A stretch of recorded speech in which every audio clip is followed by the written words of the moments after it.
Assalamualaikum warahmatullahi wabarakatuh. Untuk kisah kali ini masih ada sebuah cerita dari tulisannya M. Sidik Tanya Demit.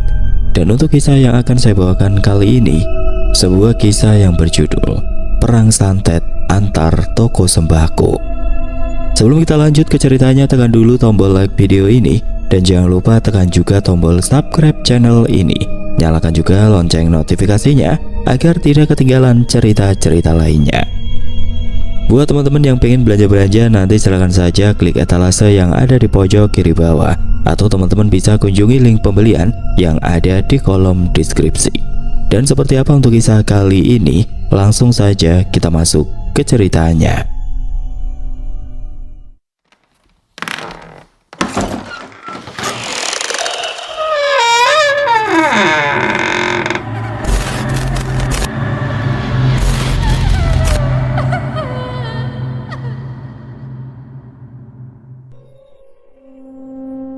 Mang Ujang, beras 2 karung langsung diangkat ya, lalu minyak goreng yang curahnya 2 jerigen, kata salah satu pembeli yang datang ke tokoku.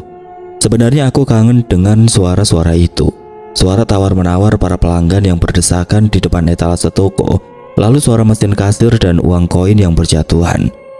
Belum lagi suara dari beberapa orang yang keluar masuk toko bersama dengan barang-barang yang silih berganti dari pedagang ke pembeli. Tapi itu dulu, tepatnya 2 bulan yang lalu. Toko sembako Mang Ujang yang aku urus kini sepi dan lengang, seperti toko yang lama ditinggalkan. Rak-rak yang dulunya penuh sesak seperti beras, gula, minyak, dan terigu, kini banyak yang kosong melompong. Uang yang aku dapat sepertinya tidak bisa diputar untuk mengisi rak di gudang untuk dijual. Bahkan sudah hampir 2 bulan ini, aku harus menjual motorku untuk menggaji karyawan bulananku yang sudah berkurang 1. Aku yang merupakan pemilik toko sembako ini kini hanya duduk di balik meja kasir. Toko sembako ini sudah tidak seramai dulu sekarang. Begitu juga karyawan tokoku bernama Aan. Dia hanya duduk di atas tumpukan karung beras yang sudah hampir 1 minggu tidak terjual satupun. Dia hanya bengong dan menghitung beberapa pelanggan yang datang ke toko ini. Tapi itu juga hanya membeli dalam jumlah kecil, sehingga dia tidak perlu mengangkut karung dan dus-dus besar untuk diberikan kepada mereka. Di saat toko yang sedang sepi ini, aku kadang melamun tentang perjuanganku membangun toko ini. Toko yang aku bangun bersama almarhum istriku pada saat itu, awalnya hanya kios kecil yang menjual beras eceran. Lalu secara perlahan demi perlahan toko ini tumbuh, sehingga membesar dan mempunyai gudang di belakang. Setiap sudut toko ini menyimpan sebuah cerita, apalagi ketika istriku sudah tiada. Hanya toko ini adalah satu-satunya penopang hidup untuk aku dan anak-anakku yang masih sekolah. An, jaga toko dulu ya. Mau beli makan dulu bentar, mau nitip nggak? Tanyaku kepada Aan yang nampaknya masih melamun karena melihat kondisi toko yang lumayan sepi. Aan yang melihatku keluar dari meja kasir seketika turun dari tumpukan beras dan langsung mendekat ke arahku. Pak Ujang, biar Aan aja tuh yang beli makan, masa karyawan nitip ke yang punya toko sih? Jawabnya dengan nada yang sedikit tidak enak pada saat itu. Aku hanya tersenyum pelan, lalu tidak lama aku berkata, aku lagi mumet An, pengen jalan-jalan dulu, biar agar tenang otaknya sambil nyari makan di dekat pasar, kataku sambil membawa uang 100.000 di laci kasir. Jadi mau nitip apa? Tanyaku kembali. Sambil malu-malu Aan langsung menjawab, itu mah gimana bapak aja mau dibeliin apa? Jawabnya sambil tersenyum. Ya sudah, kalau gitu nitip ya, kalau ada yang beli, kataku sambil meninggalkan toko ini dan berjalan ke dekat pasar yang letaknya tidak jauh dari toko. Aku menghela nafas ketika aku keluar dari toko. Aku berdiri sebentar dan melihat nama pelang toko disponsori oleh salah satu merek kopi terkenal yang kini catnya sudah memudar. Tidak ada lagi sponsor dari produk itu untuk memperbarui pelang toko ini. Ya mungkin karena pembelianku tidak sesuai target mereka, jadi mereka merasa enggan untuk melakukan hal itu. Aku akhirnya berjalan ke arah pasar, di mana di depannya banyak sekali pedagang kaki lima yang menjajakan makanan di sana. Sambil berpikir apa yang aku harus lakukan, aku hanya bisa melamun sepanjang jalan di trotoar. Melihat suasana pasar yang lumayan ramai dengan pembeli yang datang, dan tepat ketika aku sampai di dekat pintu gerbang pasar, aku melirik ke seberang jalan.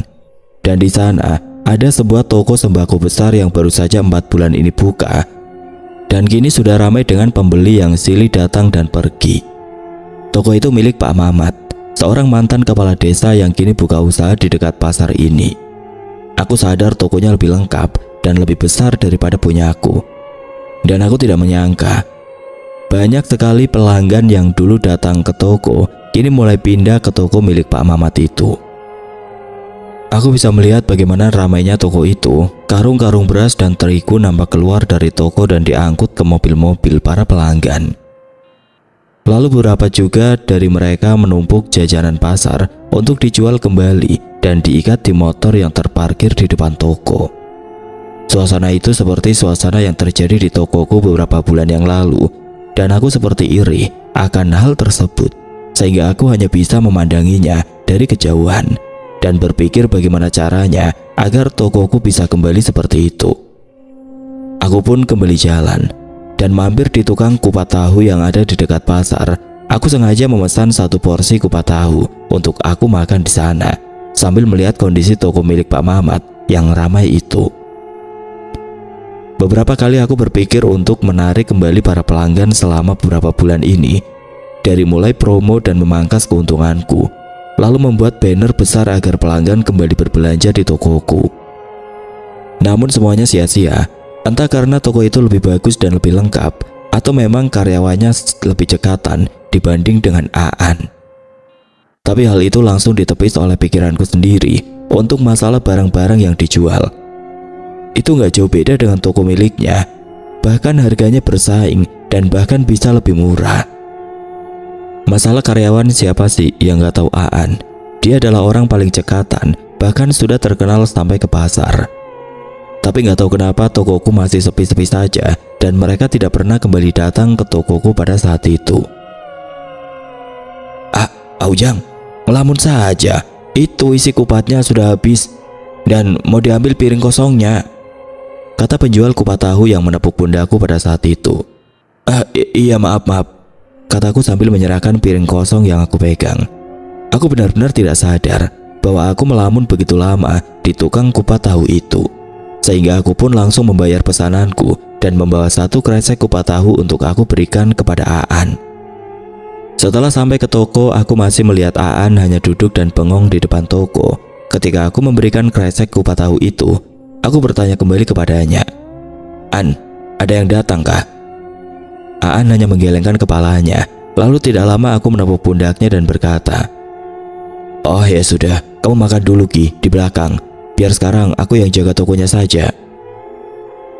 Tidak terasa waktu sudah menunjukkan jam 5 sore. Tokoku harus tutup dan aku harus pulang ke rumah pada saat itu.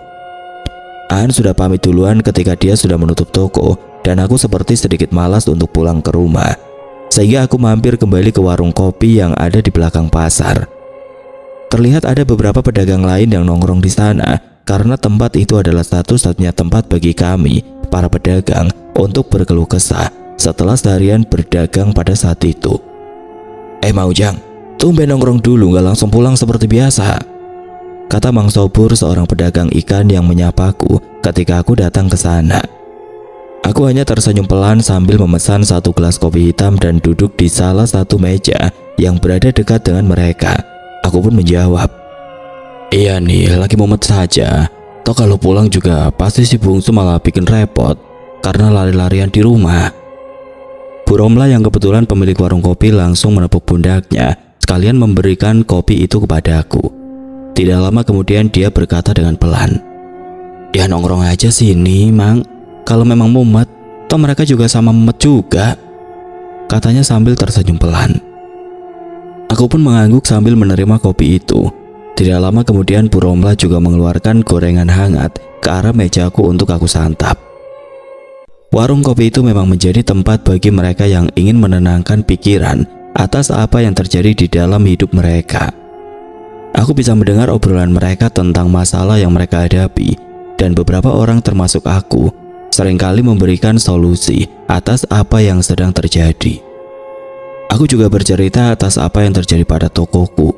Dan aku jujur bahwa mungkin salah satu alasan tokoku sepi karena ada toko baru yang ada di seberang pasar milik mantan Pak Kades yang kini ramai. Mereka berusaha memberi masukan atas masalah yang aku miliki. Terkadang mereka juga memberikan jawaban yang nyeleneh sehingga kami langsung tertawa atas jawaban tersebut.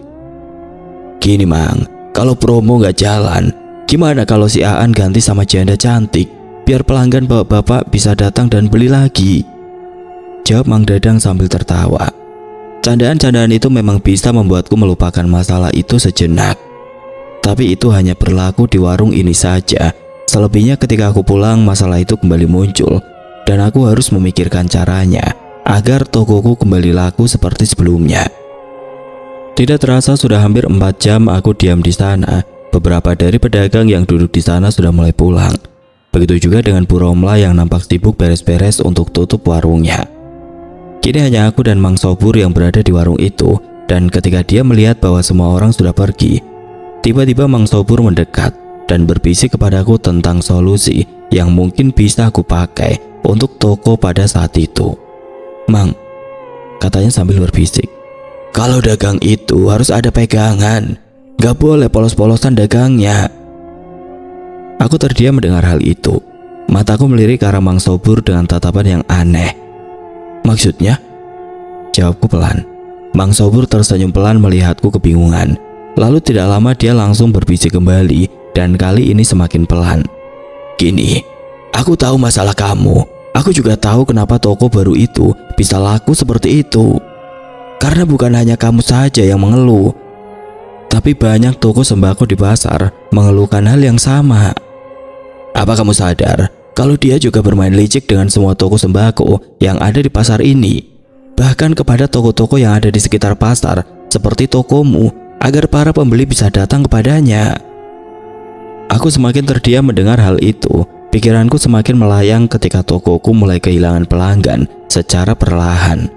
Di sana aku memang mendapatkan beberapa keanehan, seperti orang-orang yang tidak melihat tokoku. Bahkan ketika Aan menyapa mereka pun seperti tidak terlihat oleh orang-orang.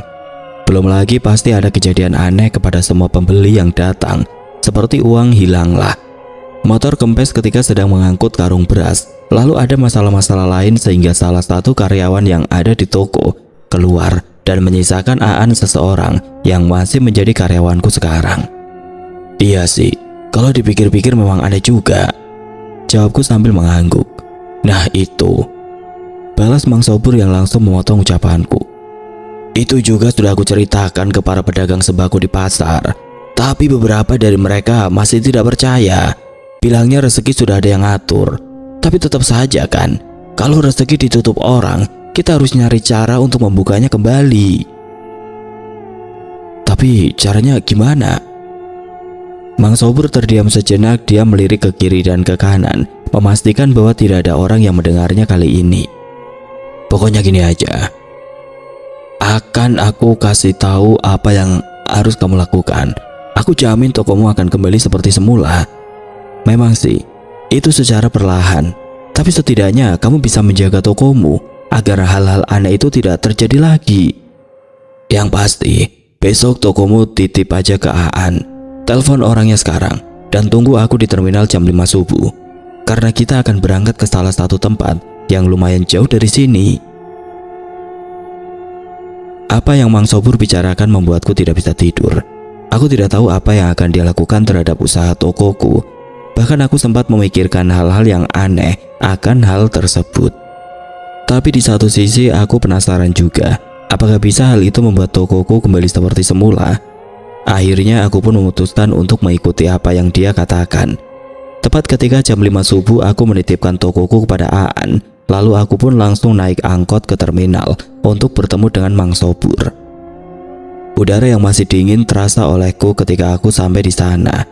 Aku mencari Mang Sobur di sekitar terminal itu, dan dia ternyata sudah menungguku di sebuah tukang bubur ayam dengan sebuah kresek yang dia bawa. Sambil tersenyum dia melambaikan tangannya kepadaku, dan tidak lama dia berkata, "Aku tahu kamu pasti datang," katanya sambil sedikit tersenyum. "Pokoknya ikutin aja apa yang aku katakan. Aku tidak akan membuatmu terjerumus, tapi minimal Aku ingin membuatmu terjaga saja agar tokomu tidak semakin sepi. Aku tidak terlalu mengerti atas apa yang dia katakan. Namun tepat ketika aku sedang berada di sana selama beberapa menit, tiba-tiba dari arah terminal terdengar teriakan seorang kenek mobil elep yang membuat Mang Sobur langsung mengajakku pergi. Sudah berangkat. Ayo, cepat, takut ketinggalan. Soalnya mobilnya cuma satu, katanya sambil menepuk pundakku. Aku yang melirik ke arah Mang Sobur yang berlari ke arah mobil elep itu, seketika langsung menyusulnya dari arah belakang. Dan tidak lama aku dan dirinya pun ikut naik ke dalam mobil itu yang melaju ke arah pegunungan yang ada di daerah selatan. Mobil elep itu menembus kabut subuh yang tebal dengan jalan yang kini mulai tidak rata. Aku melirik Mang Sobur nampak duduk tenang di sampingku. Dia terlihat seperti orang yang sudah terbiasa dengan perjalanan semacam ini. Mungkin saja dia memang sudah sering melakukannya sehingga tokonya hingga saat ini masih ramai dan tidak seperti tokoku yang sepi selama beberapa bulan ini. Karena kemarin aku kurang tidur, aku pun akhirnya memejamkan mata, mencoba menenangkan diriku dan secara perlahan mulai terbayang bagaimana tokoku jika ramai kembali. Suara-suara dari para pembeli yang menawar daganganku terdengar secara perlahan. Lalu tidak lama gambaran tentang Aan yang sibuk mengangkut karung-karung berat kembali terlihat. Aku pun tersenyum ketika gambaran-gambaran itu muncul, dan semakin aku senang dengan apa yang aku lihat, aku tiba-tiba dikejutkan oleh Mang Sobur yang menepuk pundakku. Mang, sudah sampai, ayo turun, katanya dengan nada yang pelan. Aku pun terbangun kembali. Tidak terasa bahwa aku sudah tidur di dalam mobil itu selama 3 jam. Dan kulihat pemandangan di luar sana penuh dengan hutan lebat yang membentang. Dan Mang Sobur mulai turun di sebuah jalan setapak kecil yang menembus hutan. Aku pun ikut mengangguk. Tidak lama kemudian aku mulai turun mengikuti dirinya sekarang. Dan setelah mobil elep pergi, akhirnya Mang Sobur berkata kepadaku, sekarang tinggal berjalan saja menyusuri jalan ini hingga nanti sampai ke rumah Abah Darta. Nah, nanti kamu tinggal meminta bantuan untuk melindungi tokomu agar tokomu bisa kembali lagi secara perlahan. Tapi ingat, kata Mang Sobur yang tiba-tiba mengangkat salah satu tangannya, kamu hanya meminta perlindungan saja, jangan minta yang aneh-aneh di sana.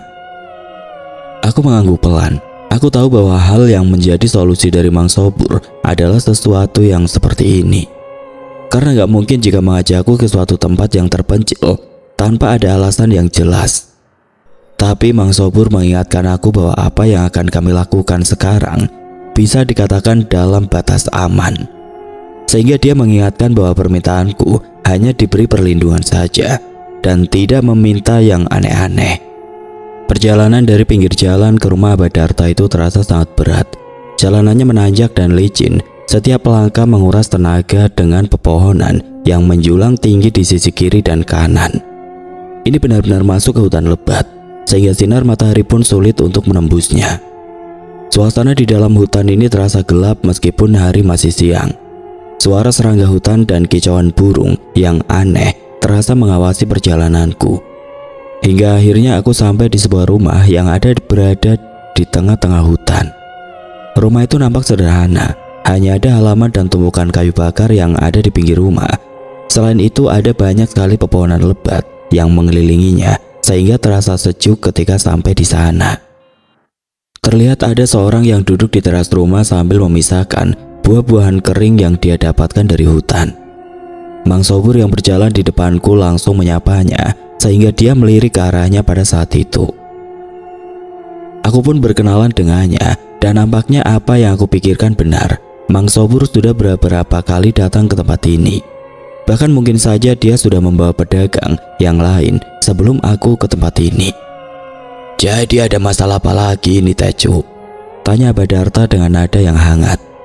Mang Sobur melirik ke arahku, lalu dia menjawab pertanyaan Abah Darta dengan nada yang pelan. Ini Bah, masalahnya sama seperti orang yang kemarin bawa.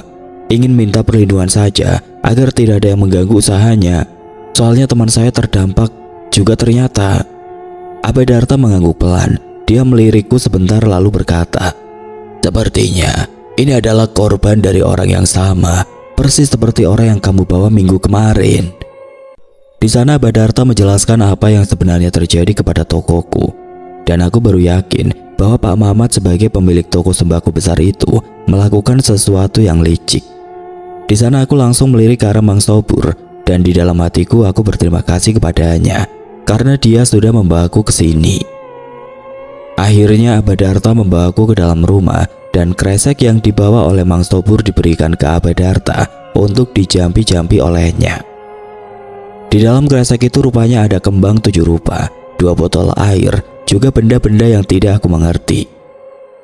Semua benda itu dicampur ke dalam air tersebut, lalu diberi beberapa mantra, dan setelah itu air tersebut diberikan kepada aku. Siram air itu ke depan toko, biar mereka tidak bisa mendekat dan tokomu bisa kembali seperti semula secara perlahan.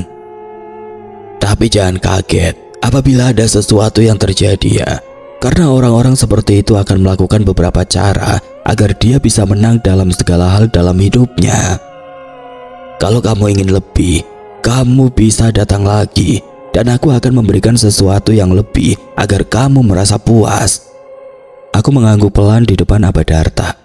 Aku sempat melirik ke arah Mang Sobur atas ucapan Badarta yang terakhir.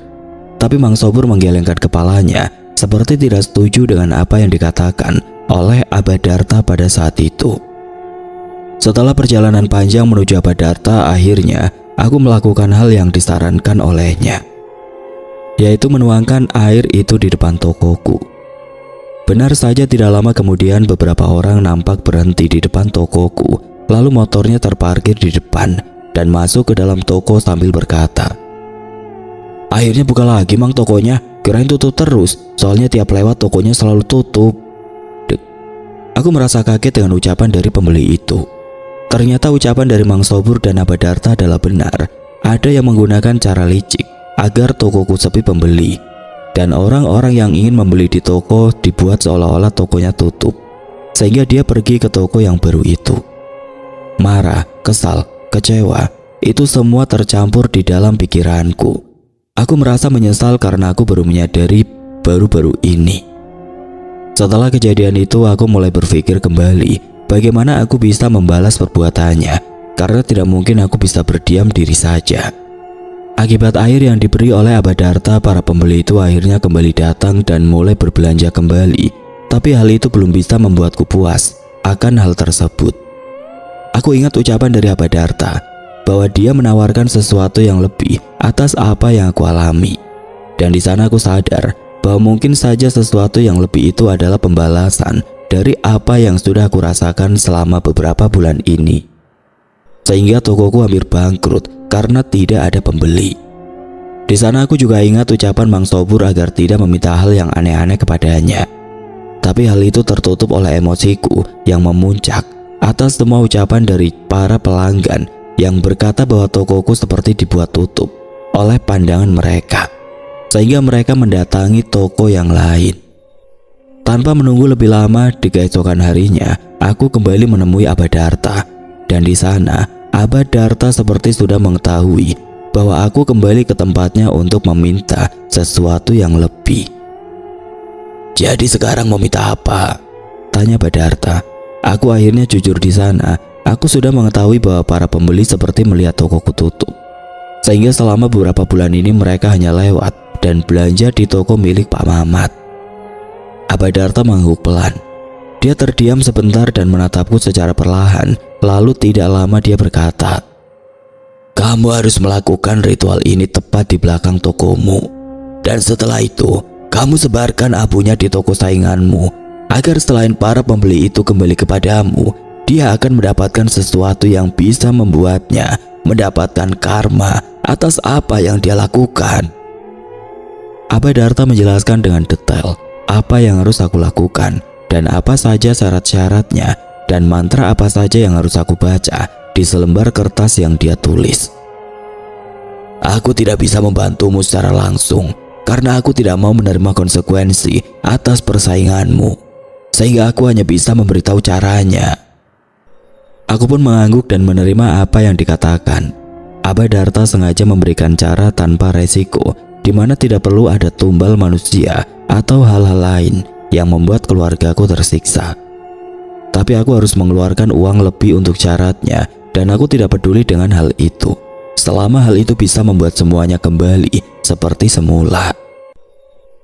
Tepat jam 10 malam aku kembali pulang, tapi aku tidak langsung pulang ke rumah.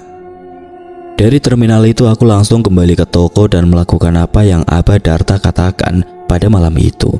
Di belakang toko yang sepi aku akhirnya mulai ritual.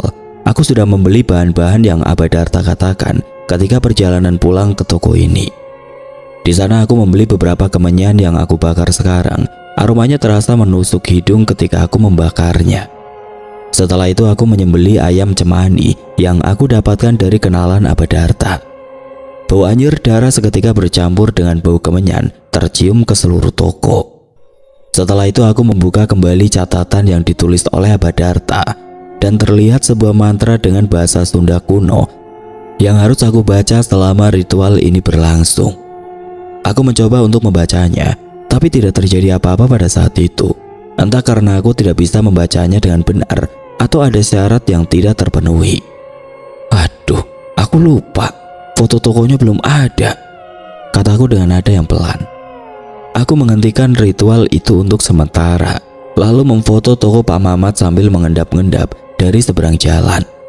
Setelah itu HP yang berisi tentang foto toko itu aku simpan di atas ayam cemani yang sudah disembelih pada malam itu. Dan aku pun mulai membacakan mantranya kembali. Ada sebuah rasa marah ketika aku membacakan mantra itu sekarang. Mungkin karena tadi aku sempat ke tokonya dan toko itu masih ramai meskipun toko itu ingin segera tutup karena sudah terlalu malam. Amarah yang ada di dalam diriku tidak padukan dengan mantra yang aku baca, dan seketika aku merasakan sesuatu yang aneh ketika mantra tersebut selesai dibacakan. Aku merasakan hawa dingin merayap di punggungku, seolah-olah ada makhluk tidak kasat mata yang berdiri di belakangku. Aku merasa tidak takut akan hal itu. Amarah dan kebencian ini seperti menjalar ke seluruh tubuh, dan hal itu menutup rasa takut dari sesuatu yang sedang mengawasiku di sekitar toko pada malam itu. Setelah ritualnya selesai, aku langsung membuang semua ke tempat sampah di pasar agar tidak diketahui oleh Aan. Lalu aku juga mengambil bubuk dari kemenyan itu dan menaburkannya ke depan toko Pak Mamat yang kini sudah tutup. Aku hanya berharap bahwa hal itu berhasil, dan setelah melakukan hal itu aku pun kembali pulang dan beristirahat di rumah karena besok tokoku harus kembali buka dan melayani pembeli yang sudah mulai berdatangan lagi secara perlahan. Beberapa hari setelah ritual perubahan mulai terasa secara perlahan.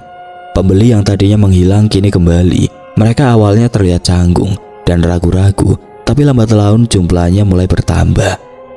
Seminggu kemudian tokoku ramai kembali. Aan semakin sibuk melayani para pembeli dan suara dari orang yang tawar-menawar barang dagangan kini menjadi terdengar kembali seperti dulu. Beberapa rak yang awalnya kosong kini kembali penuh. Lalu uang yang aku dapatkan kembali bisa berputar sehingga aku tidak perlu lagi kesulitan untuk mengelolanya.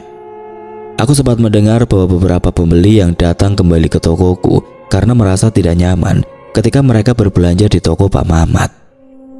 Mereka seperti menyium bau anyir seperti darah ketika mereka masuk toko, dan itu membuat mereka mual sehingga kapok ketika kembali ke sana. Selain itu, pelayanan dari para pegawai Pak Mamat kini lambat karena beberapa pegawainya tidak masuk kerja akibat sakit mendadak. Aku juga mendengar bahwa pegawainya ini seperti terserang penyakit yang aneh. Wajah mereka pucat dengan beberapa benjolan bernanah yang muncul di tubuhnya. Hal itu terus berlanjut hingga 1 bulan kemudian. Tokoku bahkan toko-toko sembako yang ada di pasar kini mulai ramai kembali. Para pembeli itu mulai meninggalkan toko Pak Mamat dan mereka kembali ke toko langganan mereka yang lama.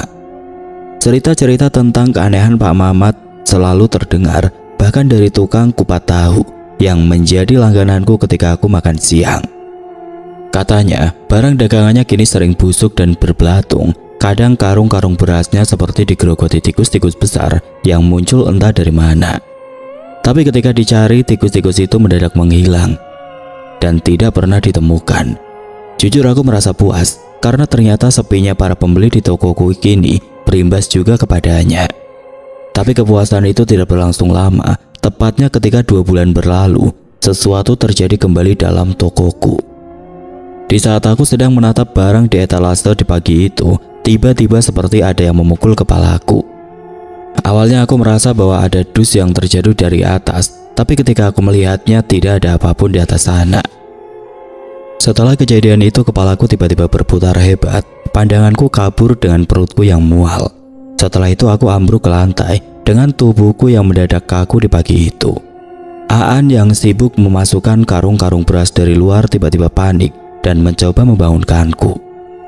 Wajahnya tampak pucat, dan ketika dia membantuku untuk berdiri kembali, tiba-tiba aku benar-benar mual dan aku langsung muntah di dekatnya pada saat itu.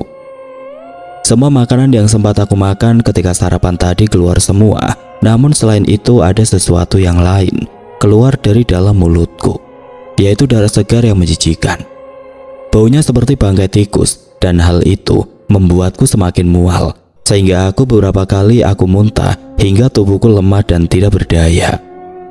Aku pun langsung dibawa ke puskesmas. Toko harus aku tutup secara mendadak karena kesehatanku menurun pada saat itu. Aku baru bisa kembali pulih setelah beberapa hari beristirahat.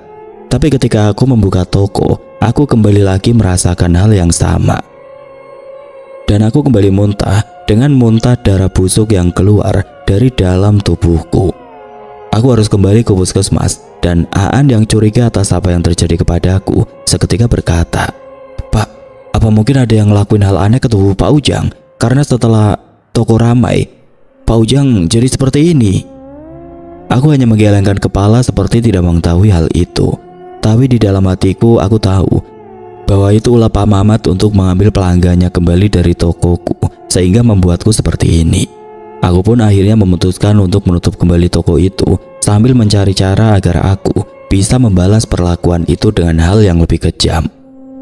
Setelah aku pulih, aku kembali datang ke Abadarta, menceritakan semuanya, dan Abadarta mencarikan solusi lain untukku.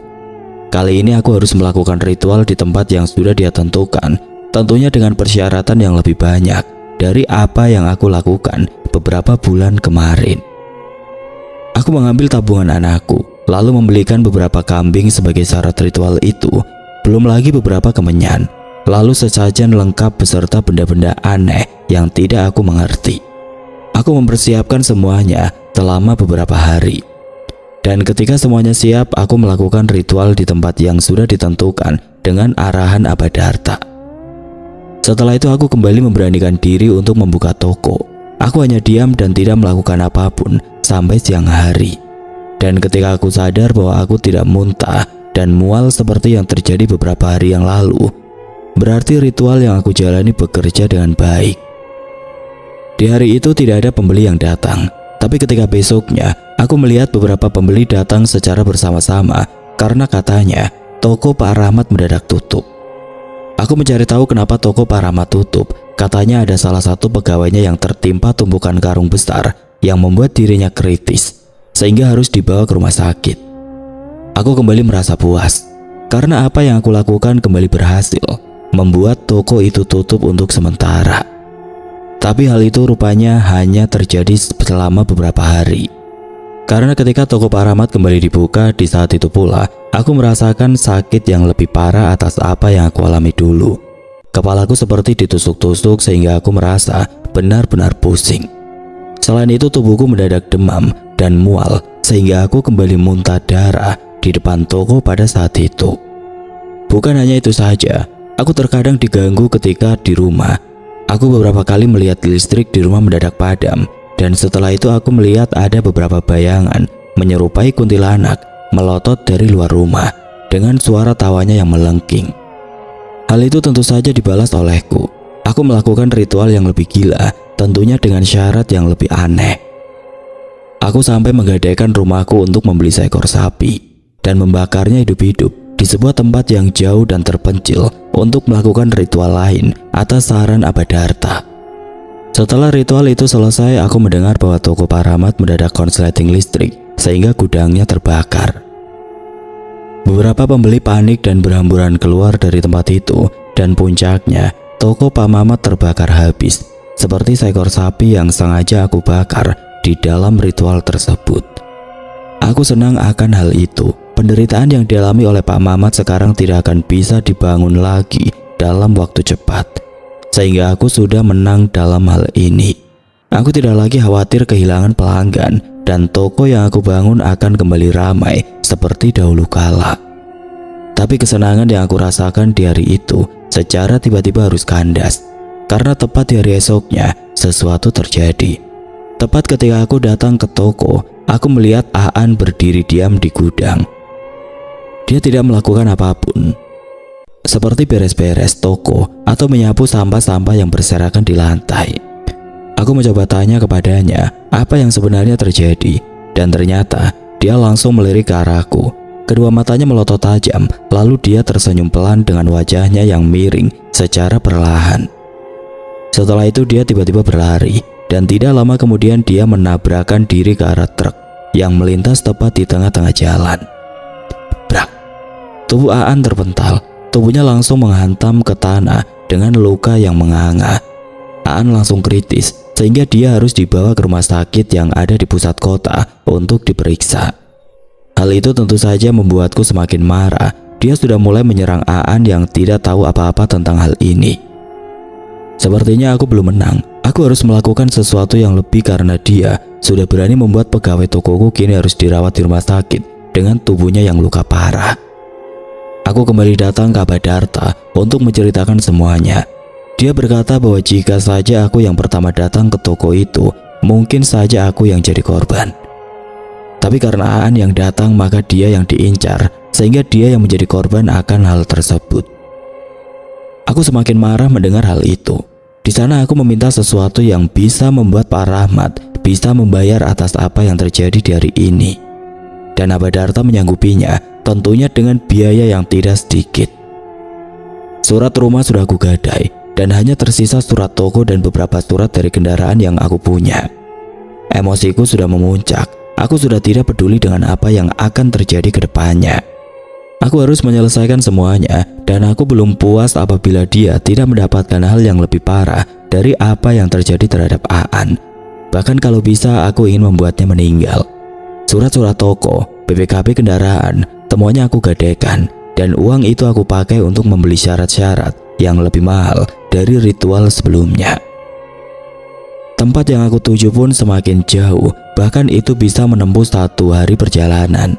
Dengan menyusuri beberapa pegunungan yang dianggap angker dan keramat oleh beberapa warga sekitar sana. Aku langsung melakukan ritual ketika sampai di tempat itu. Semuanya aku kerahkan.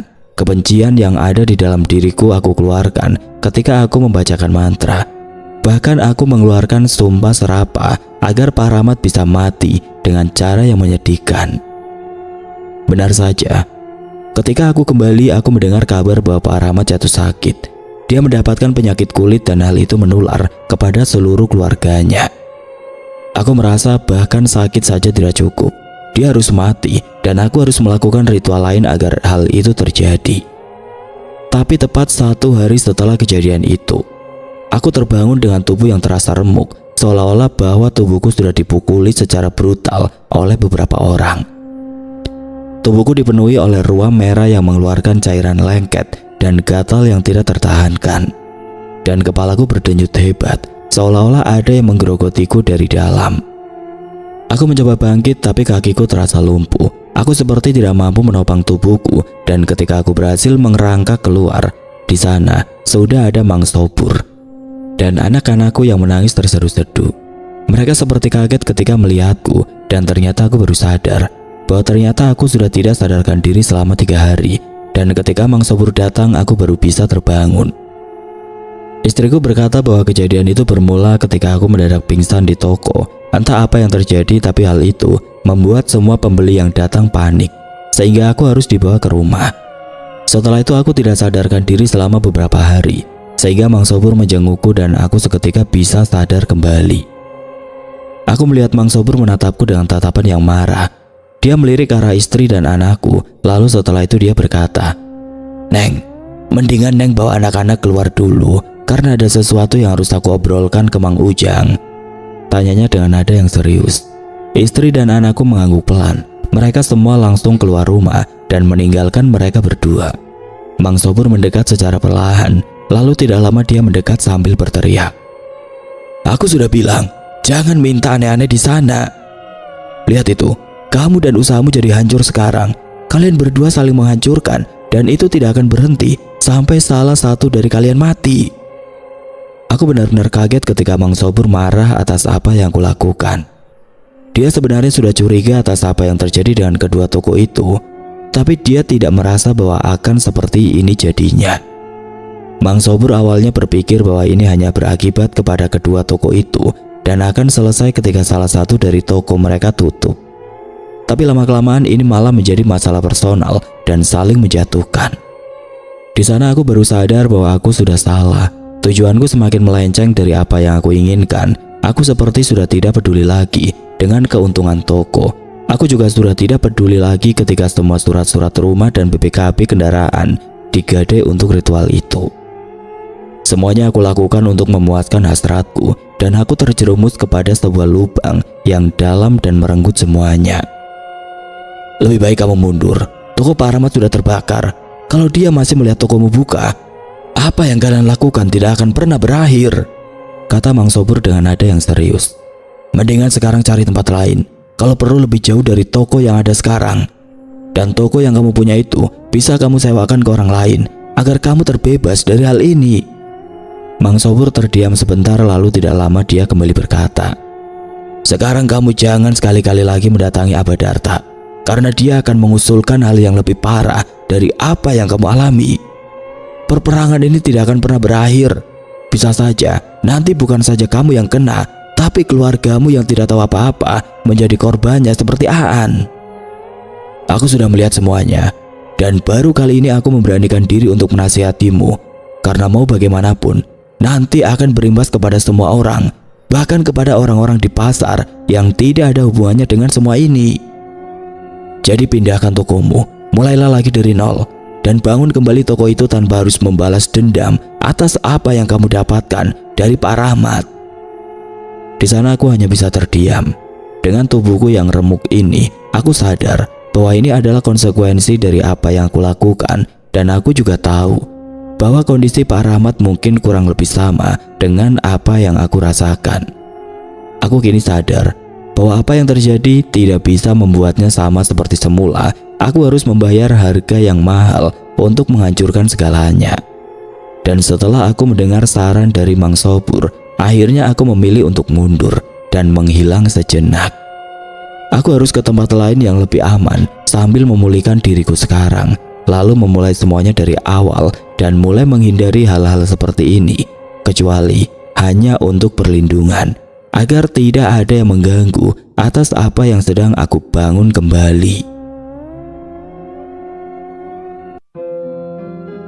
Oke teman-teman, sekian untuk kisah kali ini. Bagaimana menurut kalian tentang kisah ini? Tulis komentar kalian di kolom komentar. Dan buat teman-teman yang baru bergabung, jangan lupa untuk like, komen, share, serta subscribe channel ini. Dan nantikan kisah-kisah horor berikutnya tetap di channel. Wassalamualaikum warahmatullahi wabarakatuh.